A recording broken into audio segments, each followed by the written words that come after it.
Prior to 9/11, American media presented Muslims negatively. In movies, Arabs were the bad guys the heroes defeated. The Arabian world was the Orient, a backwards world inferior to Western society. In 1979, the Iranian hostage crisis heightened Americans' negative views of Muslims. Iranian rebels overthrew the U.S. Embassy and held 52 hostages for 444 days. With a 24-hour news cycle, the media constantly reported on it. The media showed Muslims as terrorists. So when the Oklahoma City bombings occurred, the media immediately implied a Muslim extremist executed the attack without any proof. It was wrong.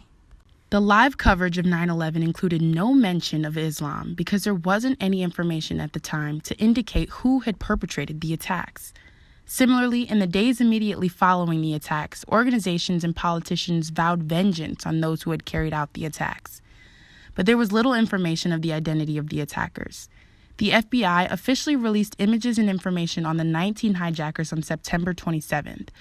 Studies of the months and years immediately following the attack showed that there was a drastic increase in the coverage of Muslim-based stories, whereas previously coverage was often limited to holidays or events that fit stereotypes. Coverage in the first several months after the attacks were much more comprehensive. The stories served to educate the public more about Islam and Muslims, providing a more balanced view of them that was less focused on stereotypes. Gradually, though, animosity and fear of Muslims and Islam began to grow in the years after the attack. This growth happened even as the public continued to become more informed about the people and their religion. This was believed to have been caused by uninformed people who were reported to have a neutral viewpoint of Muslims prior to the attacks, gradually developing a more negative view of Muslims. This uninformed portion of the population was said to have been heavily influenced by the media, which would indicate that the media was likely responsible for this gradual shift following the attacks and America's entrance into the Iraqi War.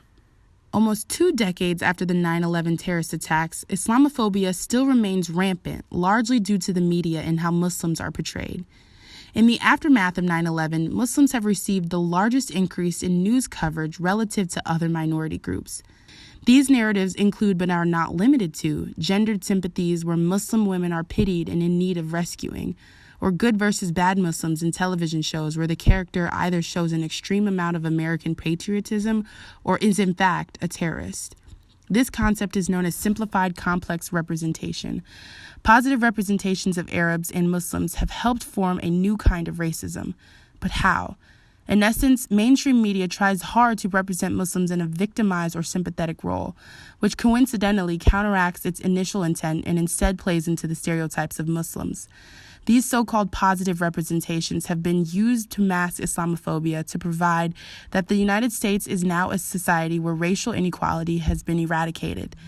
So the question remains, if positive portrayals do not in themselves solve the issue of negative representation of Muslims, what can truly be done to dismantle Islamophobia in the media?